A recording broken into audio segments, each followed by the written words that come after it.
y'all. This is episode 5 of the Don't Eat Your Feelings podcast with Mindfulbellie. Me, your host, Ellie Rome. I'm a certified health coach, and today we're diving into Kick the Sugar Habit part 2. So last episode was part 1. In part 1, we dove into really why sugar is fueling the obesity epidemic and type 2 diabetes, and really how sugar affects your body. And not just sugar, but refined carbohydrates that really spike your blood sugar up. So last episode, we learned a lot about the hormonal dysregulation that it causes, and that obesity isn't, a calories in equals calories out, really debunking that mantra, and that, a calorie is not a calorie. A calorie from an almond is different than a calorie from a Coca-Cola. And so learning how that affects the body differently, and that obesity is hormonal dysregulation with your insulin and your leptin. So go listen to that episode if you're interested in that. And I'm going to do a quick recap to start us off. But this episode is really going to be about the strategies. How do we break through sugar addiction? What are some steps to help us start becoming fat burners, getting our insulin down, and reversing or preventing the chronic metabolic diseases and the other diseases that sugar drives: heart disease, dementia, polycystic ovarian syndrome, so many chronic illnesses. Okay, so we're going to dive into that today, and let's go. So to start off with, I'm going to do that quick recap for any of you who just need a refresher or weren't able to see the last episode. So I'm going to share some slides with you. So if you're listening on the podcast, it's totally fine. You don't need the slides. But if you're a visual learner or want to watch this on YouTube, the slides are available there. Okay, so recap. Sugar, when we eat sugar and refined carbs that don't have a lot of fat, fiber, or protein, we get this huge blood sugar spike, and it puts us on the blood sugar roller coaster. So our sugar spikes up, and what happens? It's toxic to the body, so our body produces our fat storage hormone called insulin to take the sugar from the blood, pull it down into balance. But when we get these big blood sugar spikes, we get these huge surges of insulin, and it pulls our blood sugar way down to the bottom of the roller coaster. That's when we experience the sugar crash, low energy, and then what happens? We crave more sugar, and we spike ourselves back up to the blood sugar roller coaster, and all day long it's energy crashes and cravings. Okay, so then we get these big insulin surges. We'll eventually get to a point where your body starts becoming basically tolerant to the insulin signals, resistant. It's insulin resistance, where you have to produce more and more insulin to get the sugar from the blood into your cells. And that's called insulin resistance. And eventually you get to a point where you can't produce enough insulin, and that's type 2 diabetes. That's why people have to start taking injections to get the sugar from the blood and force it into the cells. And as I mentioned, insulin is our fat storage hormone. So insulin is driving the sugar into our fat cells, and we're unable to burn it. So when insulin is present, when you're in that insulin resistant state, you've got these chronic high levels of insulin, your body's in this fat storage mode. So you're eating sugar, storing it as fat, not able to burn any of it. And at the same time, there's another hormone, that hormone called leptin that we talked about. Leptin is our satiation hormone. So when we eat, in a healthy individual, you eat a meal, your leptin fills up in your fat cells, and your brain's, when it gets to a certain point, your brain sees that leptin signal, that strong leptin signal, and it tells the brain, hey, I'm full. So it decreases your hunger hormone because you don't need to eat anymore, and it revs up your metabolism and your energy so that you start burning off your food, start burning those fuel stores. And then between meals, that leptin lowers down, the signal drops from the brain. The brain says, oh, hey, leptin, I don't see leptin, so I'm going to increase your hunger, so you go find food. I'm going to slow down your metabolism so that we conserve energy until we do find food. And then you eat, your leptin goes back up, and the cycle continues. That's in a healthy individual. But when we have this metabolic dysfunction and our insulin's chronically high, that insulin blocks leptin signaling. So you may have tons of fat, which means you have tons of circulating leptin, which means your brain should be seeing leptin, and that you shouldn't be hungry and you should be burning fat like crazy. But why aren't we? Because insulin is present, and insulin blocks that leptin signal. So your brain's like, oh, I don't see any leptin. You must be starving. We keep revving up your hunger hormones, go eat, and slowing down your metabolism because we need to conserve energy till we find another meal. So you're literally hungry, feeling low energy because your brain thinks you're starving. It's trying to conserve it. So you're feeling hungry and tired all the time. if you're a starving person, you don't want to be running a marathon. So we feel these feelings of, lethargy that promote more hunger, or promote more weight gain because we're tired and hungry all the time. So that biochemistry, the hormonal dysfunction, is what's driving the lethargy and the wanting to eat those foods. And there's the addictive nature of the food, the reward system that plays into that too. That's a whole other thing that's driving us to eat more carbs and eat more sugar. And then we just continue that blood sugar roller coaster. We're crashing and craving. We're reinforcing this fat storage mode, and then we're reinforcing the pseudo starvation state. So it's just this perfect storm of things happening, all driven by excess sugar and carbs. Okay, so there's our recap. And you may be thinking, like, Ellie, well, I'm not eating that much sugar. And I want to reiterate that I am not just talking about candy and soda and desserts and sweet things. I'm talking about refined carbs. That's pasta and bread and pretzels and goldfish and oatmeal and things that spike your blood sugar that you may not be thinking of. And also, there are hidden sources of sugar everywhere. There are over 56 different names for sugar, so they can sneak it in the packaging and we don't even know it. So I want to do a quick meal comparison with you. Okay, so pretend there's a day. You wake up and you don't have time to cook breakfast, so you run to work and someone brought donuts. So you have a donut and you have an 8-ounce cup of Coke. And then you crash and you reach for a Snickers bar mid-morning. And then you have a McDonald's hamburger and a small French fry for lunch. Then you have a cup of Coke with that. Then at dinner, you don't even eat dinner. You just have 1 cup of vanilla ice cream and 2 Chips Ahoy cookies. Okay, that's your day. That's 140 grams of sugar. All right, so the next day you're like, I'm going to do so well today because I did so bad yesterday and I'm just going to eat so healthy. So you wake up and you have a Chobani strawberry yogurt and a small bowl of Raisin Bran with skim milk and 8 ounces of orange juice. You reach for a snack before, in mid-morning for a oats and honey granola bar. And then at lunch you do really well. You just have 2 cups of romaine lettuce for a salad and fat-free raspberry vinaigrette dressing. Then you have a cup of coffee in the mid-afternoon with 1 of those little pods of Coffee Mate French vanilla fat-free. And then for dinner, you have a bowl of whole wheat pasta with ragu sauce and an 8-ounce glass of lemon iced tea.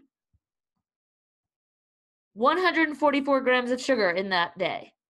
So you ate more sugar on day number 2 than day number 1 with the donut and the Coke and the Chips Ahoy cookies.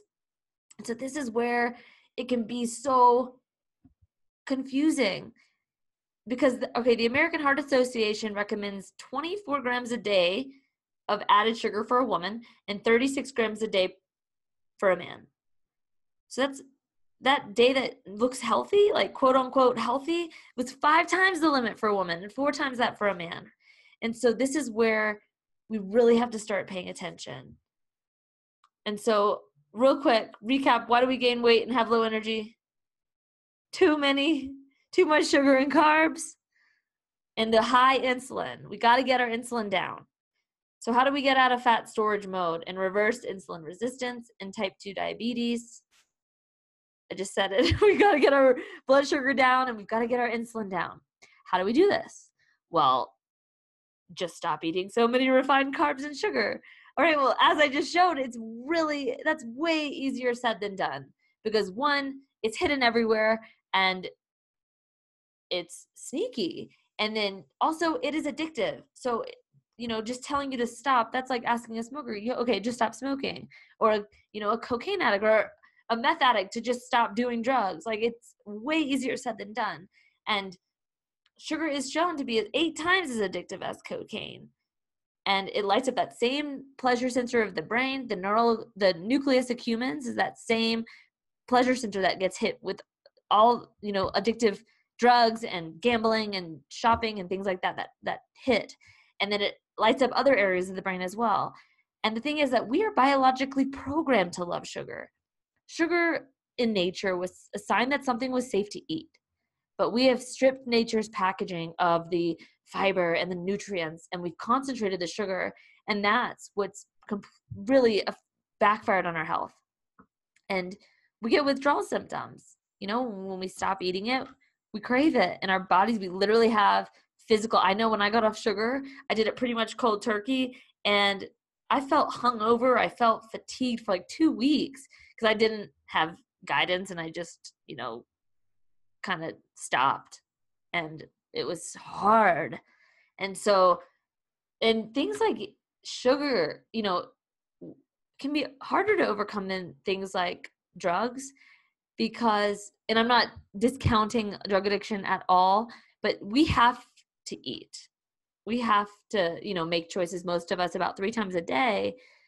And with all the hidden sugar everywhere, and with the cravings, and with the availability and the constant bombardment of advertisements and people bringing in the donuts and food pushers, and there's like so many elements that it's like you're constantly hit with, like, being, if you were a cocaine addict, like being presented cocaine and encouraged to eat it at every turn. And so it's hard, and to acknowledge that, and just to know that there are strategies to help, and that's what I'm about to share with you. And the typical diet mentality, though, would be for me to just tell you, stop eating it.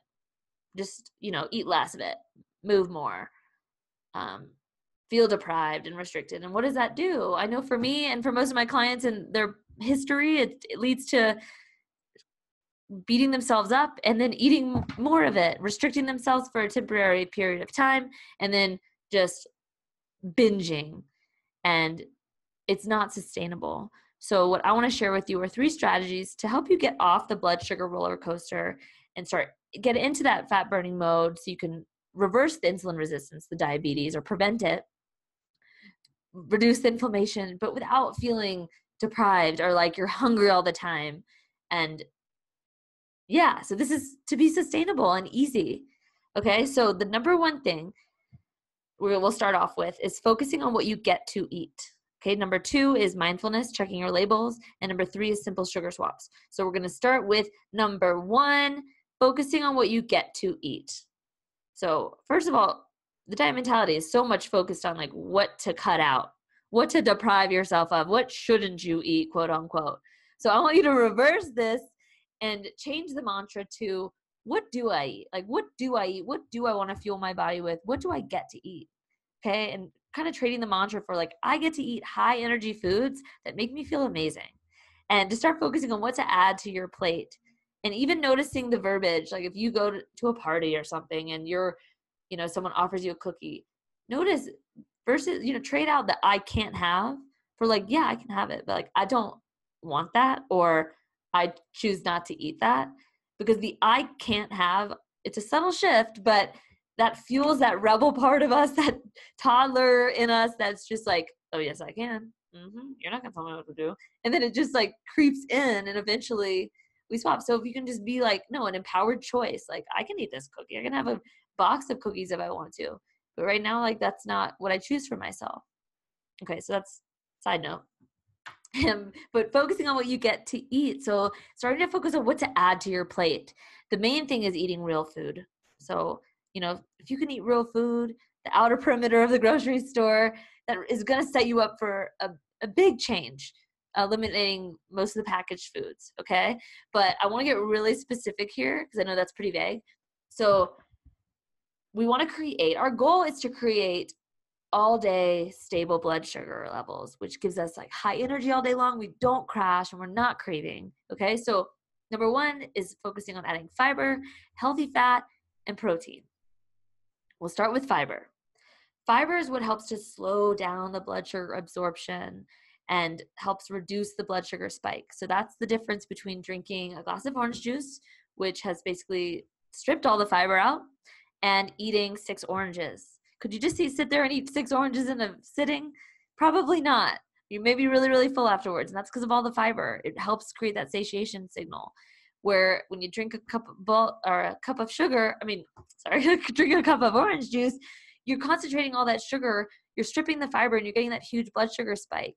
So the fiber is what helps us stay full. The fiber is what helps slow down so we don't get this huge spike. It's a moderate spike.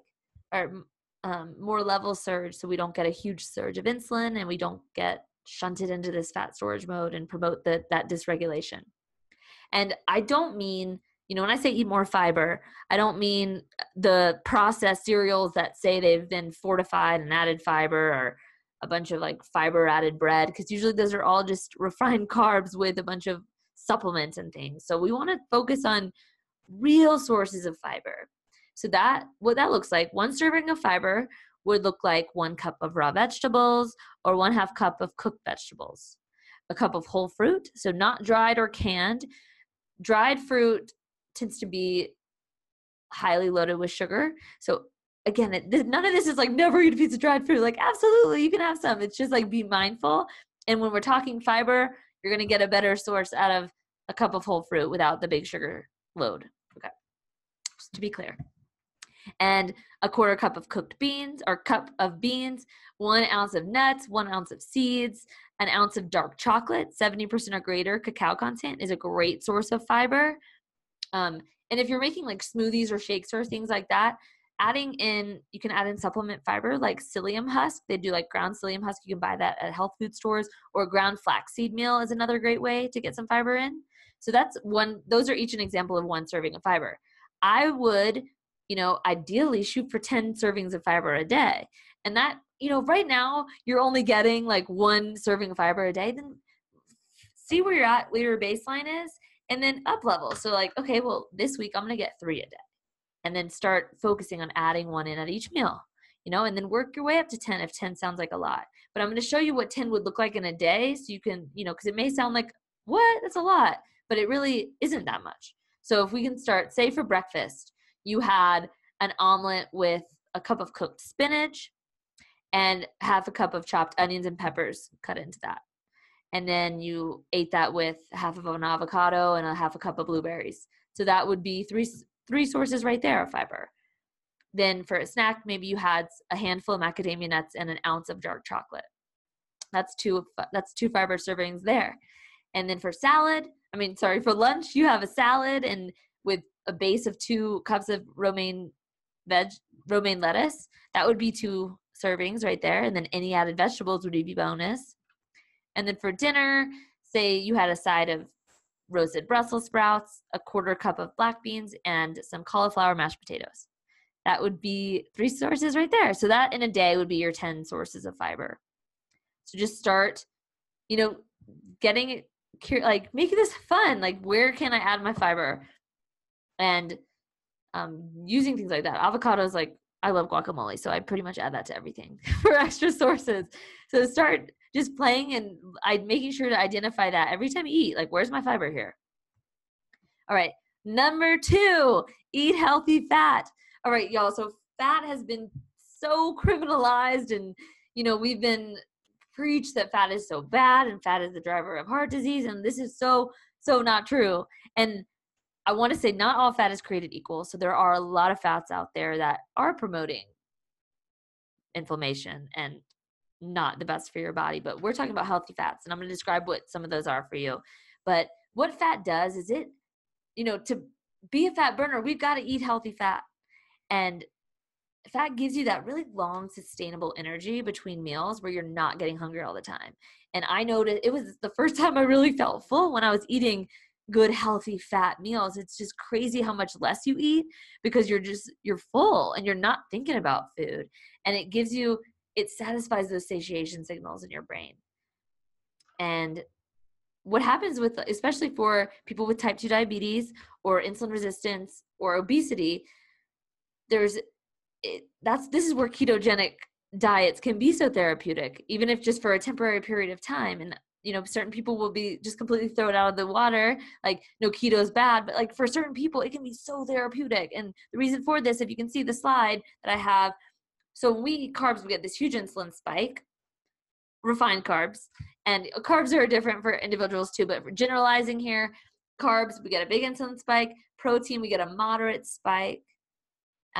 And then fat, hardly any insulin effect.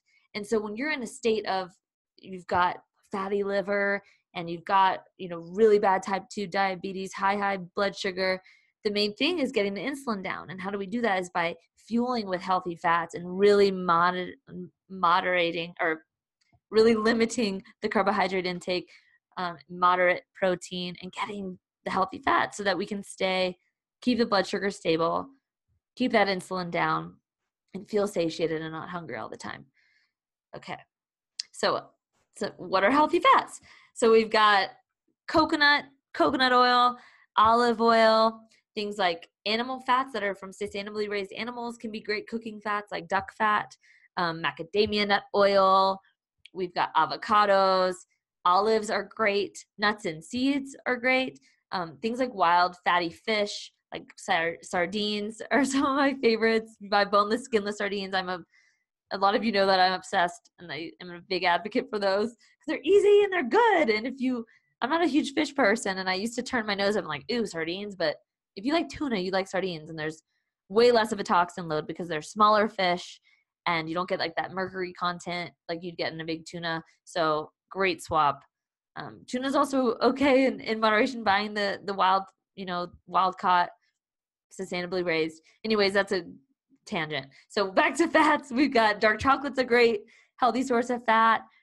And so starting to add these in, like see where your healthy fats are. And ghee. So ghee is clarified butter. It's from a grass-fed cow. And what this is it cooks like butter. It tastes like butter. It is butter, but it's clarified. They drop out the and potentially inflammatory milk solids. So if you've got any dairy issues with the casein protein or lactose, that this is free of that. And it's delicious and an amazing cooking fat, an amazing profile of fat. Ghee is awesome. So that you can find it at any of the stores now, pretty much sell it. And or if you tolerate dairy well, you could do just a grass-fed butter. And butter is great for cooking fat. So, and I also have a guide. If you want it, just hit me up in an email or a DM and I'll send it to you for which ones to cook with, which at high temps, low temps, and just a guide for you. Awesome. So get your healthy fats in. Number 3, protein. So protein helps balance our blood sugar and helps us feel satiated longer. It gives us that longer lasting energy. So to make sure that you're getting good quality protein at each meal, and like if you're snacking, if you're eating a carby snack, pair it with some protein. Help satiate you, help balance your blood sugar. So most of us think protein, meat. So thinking like best sources, grass-fed beef, sustainably raised poultry, chicken, turkey, free-range antibiotic-free eggs, fresh fish, wild-caught fish like the sardines or salmon, things like that. Nuts and nut butter are amazing sources of protein. And vegetables. So a lot of us are always like, we think like protein meat, but so many vegetables have great protein. If you think about Popeye, like with the spinach is a great source. So spinach, asparagus, kale, rhubarb, squash, collard greens, and Brussels sprouts are all great vegetables with some good protein in them. Things like sea vegetables are great. You can also seeds. So like hemp seeds, flax, chia, pumpkin seeds are all awesome sources of protein. And then, doing things like a protein shake. I would, if you looking for ones that are non-dairy, non-soy, if you've got any issues around that, looking for a healthy protein shake. So that can also be an option to get in some protein, or like the vital proteins, collagen peptides, things like that, supplements if you need help getting your protein in. Awesome. So number 1 strategy to help balance your blood sugar is really to start focusing on what can I add to my plate? Fiber, fat, healthy fat, and protein. So start looking at that when you're building your plate. See if you can identify those things versus focusing so much on like, what do I have to remove? Like, what can I add? What do I get to eat? What things do I like that I get to eat? Okay. Number 2 strategy is to be mindful. Start checking your labels for sugar versus focusing so much on like calories, like really focusing on where's sugar sneaking in here. And as I mentioned earlier, sugar is not bad, but it is a recreational drug. And this is from like Dr. Mark Hyman. We've gone from eating 22 teaspoons a year as cavemen to 22 teaspoons a day on average. Breakfast cereal is 75% sugar. So we shouldn't be calling it breakfast. We should be calling it dessert. And reiterating that this is not just soda and candy, but the refined carbohydrates, like a bowl of Cheerios, even if it's the unsweetened ones, they basically just break down in your body like sugar. There's literally nothing. I don't think they have any fiber, and it's just instantly you eat them and it's sugar spike. Okay, so really paying attention here. And I want to go through a couple of products because there are hidden sources of sugar everywhere, but a couple of like main things that I see on the shelves. It's crazy. Okay, so one thing, vitamin water, sounds super healthy. 31 grams of sugar in a bottle. A Snickers bar has 30 grams of sugar. So you're getting the same amount of sugar you would if you were eating a Snickers. And at least with the Snickers, you're getting some nuts, some protein in there. With the vitamin water, it's liquid sugar. So it's spiking your blood sugar straight to the top. Things like this one, like Stonyfield organic fat-free vanilla yogurt. 25 grams of sugar. That's more sugar than a pack of Starburst, which is 22 grams of sugar. So really checking your labels. Yogurt's a big one that has a lot of added sugar sometimes. The Silk Very Vanilla soy milk, or you'll see like almond milk. Check those labels because they a lot of times have added sugar. This, like the classic Silk Vanilla milk, 15 grams of sugar per cup. That's more than a giant pixie stick, which only has 13 grams of sugar. Things like raisins. 1 cup of raisins is 86 grams of sugar. Yo, you could eat 3 Snickers bars with the same sugar hit. And I don't want you to think like, oh, I can never eat a raisin again. But it's just to, hey, be mindful. Like, they're just because they're fruit doesn't mean that they're free for alls and just can eat as many as you want with no effect. Like, just, hey, like they're kind of concentrated with sugar. Things like dates and figs. I know this was a big thing for me when I got off like processed sugar. That was one of my like, ooh, dried fruit.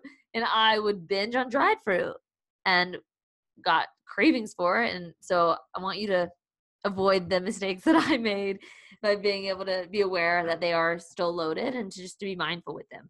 If you're going to eat them, pair them with some nuts, pair them with some extra fiber and protein to help keep your blood sugar balanced. And yeah, just be aware. Tonic water. Tonic water is another one that I never knew it had as much sugar as it does. 32 grams of sugar per 12-ounce can. That's more than a Butterfingers, which only has 29 grams of sugar. So 1 can of tonic water, and you could have eaten a Butterfinger. So be mindful of that. Oh my gosh, these naked drinks. That's the next one. Naked, those like, you'll see like Naked Juice's Green Machine. It looks super healthy. 53 grams of sugar. You could eat 2 Snickers bars. A bag of Skittles has 46 grams of sugar. So 1 naked drink. I see these at the airport, and I see people buying them, and I'm like, oh, I want to go up to you and just be like, wait, real quick. Do you know? Because it's sad. It looks so healthy, but it's really not. And so the message here is to, especially if something's marketed as healthy, like extra alert. If it's fat-free, extra alert. Check the label for your sugar grams, for the carbs, and see if you can find alternatives that have less sugar, more fiber, more protein. So just be mindful, be aware. All right, number 3 strategy, the simple sugar swaps. This is my favorite because I crowned myself the sugar queen. If you go to my Instagram, I love swaps. I mean, sugar swap queen. This is just incorporating lateral shifts so that you don't feel deprived. Because so many times we think, I've been there where it's like, oh, well, all I'm going to be able to eat is boiled chicken and broccoli every day. Like, that's going to be sustainable. Wrong. You don't have to feel deprived. There's so many swaps now, especially with the paleo movement and the keto movement. It's like people have come up with so many products that, yeah, a lot of them may not be the healthiest thing in the world, but they are up levels. It's like, this is better than this. So let's shift the needle in that direction. That's another thing, releasing the perfectionism of it. And, a lot of times it's like, well, if it can't be perfect, then why bother? Hey, the little steps is what leads to massive transformation. So it's starting to move, where am I at? How much sugar am I taking in? Where are my biggest hitters? Maybe it's like the naked drinks and stuff. Like, what can I swap instead? So I'm not getting such a big load. All right, so making the simple sugar swaps. let's go through some of them. And if you in the future need any swap ideas, please reach out. This is like the most fun thing for me to find. Okay. So I love this one. It's the veggie noodles. So swapping out your pasta for spiralized zucchini or yellow squash, or they do butternut squash noodles, beet noodles. There's a thing called a veggetti. It's $9.99. You can get it on Amazon. So easy. And now they've got pre-spiralized noodles at pretty much every grocery store.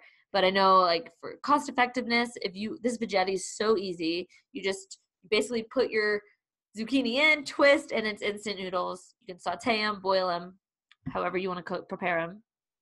That's an amazing swap. And then things like, there's another brand called Hearts of Palm. Palmini is what the brand is. It's Hearts of Palm pasta. It's like 2 grams of net carbs. They're much heartier noodles. They're like linguine. So if veggie noodles aren't cutting it for you, these are awesome. Like, they're so much heartier, and they really feel like you're eating noodles. I've made like cauliflower Alfredo with it. It's so good. So if you want a link for that, it's called Palmini. I'll put it in the show notes. They're awesome. Okay. Swapping candy or like chocolate for dark chocolate. And if you're somebody who is like, I don't like dark chocolate, give it a chance. Like, eat it maybe a cup for a week instead of your normal chocolate. And it's crazy how quickly your palate will change. And that you'll go back to the old chocolate and be like, this is so sweet. So just give it a chance. Let your palate kind of adjust to it. As you get off sugar, your taste buds will change so much. It's insane how much sweeter stuff gets when you stop eating like the processed, crazy, super stimulating foods that are engineered to highlight your palate. So you start getting back to real food, and it's like your taste buds awaken. It's amazing. Okay. Anyways, for dark chocolate, 70% or greater cacao is what to look for. Things like ice cream swaps. So delicious, dairy-free, no sugar added ice cream is an awesome swap. This is another one. Again, give it a couple tries. If at first it's not like your favorite thing, because it will grow on you. And it's really good. It's such a good swap. They sell this most anywhere. Just be aware with the labels too, because they do have some flavors that have extra sugar. Look for the ones with the turquoise tops. All right. Dressings. Primal Kitchen dressing is one of my favorite go-tos. It's an amazing dressing brand. Things like using like salsa or guacamole as dressing. Dressing is just one of those places where they sneak in sugar, especially like if it's raspberry vinaigrette, strawberry vinaigrette, anything fat-free probably has added sugar. So always can opt for, like, if you're out dining out, like olive oil and vinegar, or olive oil with just squeeze some lemon and black pepper is really great. So just swapping those things out. Other things to watch out for are that typically have hidden sugar are peanut butter, almond butter, pasta sauces like ragu and prego.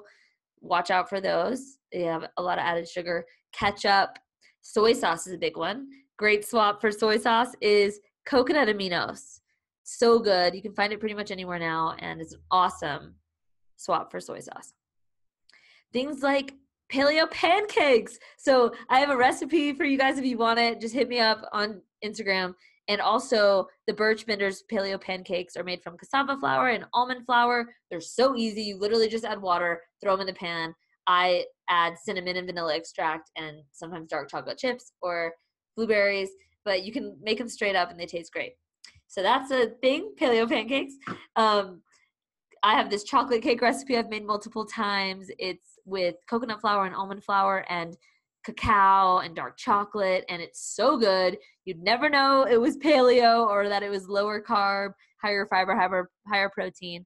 So things like this, y'all, it's just these simple ingredient swaps. You can keep your recipes and just swap out the refined flours for almond flour or cassava flour, coconut flour, and then swapping out the sugar for, maybe using monk fruit sweetener or a little bit of stevia with some, mindful amounts of maple syrup or honey, or coconut sugar, which is lower glycemic. So it's just learning these little swaps. And there's so many recipes online. And if you need anything, like, let me know. This is like one of my favorite things to do. Okay. And if you can take anything away from this talk, it's coming up. Swap out the liquid sugars. So I can't iterate this enough. Liquid sugars are one of the biggest drivers of all of this, especially like childhood obesity with all of the sports drinks and the Cokes and the juices. Gives us those instant sugar spikes, puts us on the roller coaster. So let's swap out. So examples of this, swapping your Red Bull for things like, if you need an energy drink, one of my favorites is called Runa. You'll find that at any like Whole Foods or Publix. No, actually Publix doesn't have it, but Sprouts has it. It's caffeinated, or it's guayusa tea, carbonated guayusa tea with lime. It's a great swap for Red Bull. Things like club soda, sparkling water, flavored thing like, LaCroix, the flavored LaCroix, or fruit infused water. Put in some cucumber and mint. Feel like you're at a spa, make a big picture, or just water itself. If you're a big soda drinker, a great like segue to help get you off is something called Zevia. It's sweetened with stevia, so it won't spike your blood sugar. And a lot of my clients, it's a really great transition piece, especially if you're like hooked on Diet Coke. My clients, the two flavors they like the most are the ginger ale and the root beer. And if the ginger ale is too sweet for you, you can always cut it with some sparkling water and use that. So that's a great swap. Tomato juice, another one. If you're somebody who drinks Starbucks like frappuccinos, I was this person, okay? I used to get the caramel frappuccino with extra pumps of caramel and extra pumps of milk, of extra creamy. And I now love black coffee. So if I can swap, you can swap. But you don't have to go to black coffee. But you can swap the creamer for, if you're using half and half, swap to a full fat coconut cream. Nut Pods is this creamer that I love. They've got hazelnut, French vanilla. They're unsweetened. If you do want it a little sweeter, you can add liquid stevia. It won't spike your blood sugar, and it doesn't have that aftertaste that like powdered stevia has. You can use honey if you need something sweetened or not a fan of stevia, but it's just knowing how much you're using, being mindful of it. Maybe start to wean down if you're using a ton of sugar right now. Get aware of where that baseline is and start moving the needle. And maybe tomorrow you only have one spoon. And it's going to be, as I said, your palate changes. So it may not be your favorite thing right away, but as you continue to do it, give it a week and notice that you go back to how you were doing it. And it's like, oh my gosh, this is so sweet. So you don't know how many clients I've had that now drink black coffee. And some of them are like, Ellie, I'm not giving up that. And I'm like, you don't have to. It's okay. But then they end up doing it. And they're like, I can't believe I was so wrapped in my head around this. And it's so much is mental. So just, give yourself time to adjust. Anyways, okay. Now alcohol swaps. So wine and beer and cranberry cocktails. It doesn't mean you can never have a beer again or never drink a glass of wine or anything. It's just, again, being mindful and maybe swapping some of those for vodka sodas, tequila soda with lime, things like Bloody Marys you can make yourself. Watch out because a lot of those mixes have, like the pre-made mixes have sugar added. So you can make your own with tomato juice and spices and, doing low-carb cocktails are great swaps. So if you're right now drinking 10 glasses of wine a week, maybe swap half of those for vodka soda and then use or like spiked seltzers. So summer's coming. If you're drinking a lot of beer, can you switch some of those to spiked seltzers like Truly and White Claw, which are 1 or 2 grams of carbs and sugar and just such a great swap to help keep your blood sugar stable. Also things like hot tea or herbal teas. You can do things like vanilla or cinnamon sweet. They taste sweet, but they're not sweet. They're great. So start incorporating some of these liquid sugar swaps. Recap of these 3 strategies to get off the blood sugar roller coaster and to really start burning fat. Get your insulin down, get into this fat burning mode. So number 1, focus on what you get to eat. What can I add to my plate? Fiber, healthy fat, and protein. Start checking your labels for sugar. And then start making these lateral shifts, these simple swaps. If you need ideas, check out my Instagram at Mindfulbellie. Hit me up. If you need a swap, please ask because I'm sure a million people want the same thing. And I would love to be able to share that with you guys. So please reach out. And if you want those recipes, email me. I'll shoot them over to you, no problem. And if you're somebody who is struggling with sugar addiction and is just like needs help, please reach out and we'll have a strategy session, see if we'd be a good fit for working together, because I know the support and accountability can just make all of the difference in the world in you following through for yourself. And you don't have to do it alone. I wish so badly that I had known about coaching. It's not shameful to ask for help. This isn't easy, but it can be, right? It can be easy and it can be fun. And so just to one day at a time, know that you have a support system if you need it. And I have so much love for you guys, and I hope this was helpful.